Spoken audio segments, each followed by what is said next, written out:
চিরঞ্জিত দা তৃণমূলের ভিতরে একজন থাকবে, তৃণমূলের ওই থাকবে। হ্যাঁ থাকবো তো। তৃণমূলের ভিতরে যেটা রটেছে, তৃণমূলের ভিতরে যেটা রটেছে, সাংসদের ছেলে ডাক্তার বৈদ্যনাথ ঘোষ দস্তিদার তিনি প্রার্থী হতে পারেন। 35 জন, ওকে 35 জন আছে।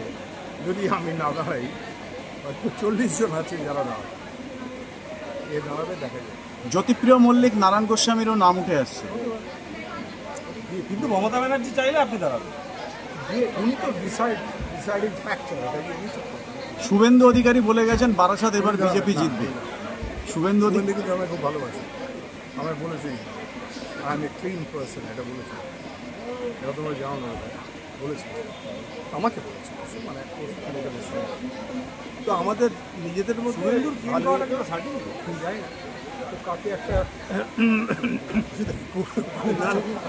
দিয়েছিল সার্টিফিকেট শুভেন্দুকে, ওনাকে মানুষ খুব ভালো এটা বলেছে, সেরকম এটা কিছু আমাকে বলেছে। তো সেটা কথা নয়, কথা হচ্ছে যে আমাদের মধ্যে বেশি ভালো, সবার সঙ্গে আমি কথা বলে হাসি, যেটা দেবও করে ভালো রিলেশন রাখে।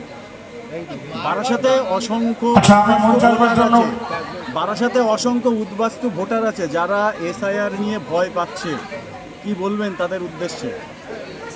জানি না ভয় কেন পাবে, ভয় তো পাওয়ার কথা না, যদি তার কাছে প্রপার কাগজপত্র থাকে। আমাদের মধ্যে উপস্থিত হয়েছেন বারাসাত পৌরসভার উপপৌরপ্রধান মাননীয় তাপস দাশগুপ্ত মহাশয় উপস্থিত হয়েছেন।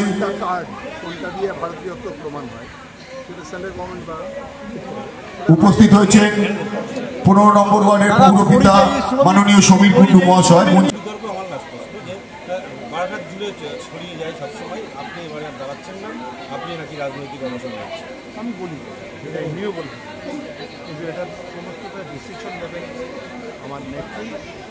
আমি যাকে শ্রদ্ধা করি, সম্মান করি, বিশ্বাস করি, মমতা বন্দ্যোপাধ্যায়। তিনি যখন বলবেন তখন ঠিক হবে, আমি পাচ্ছি না হচ্ছে।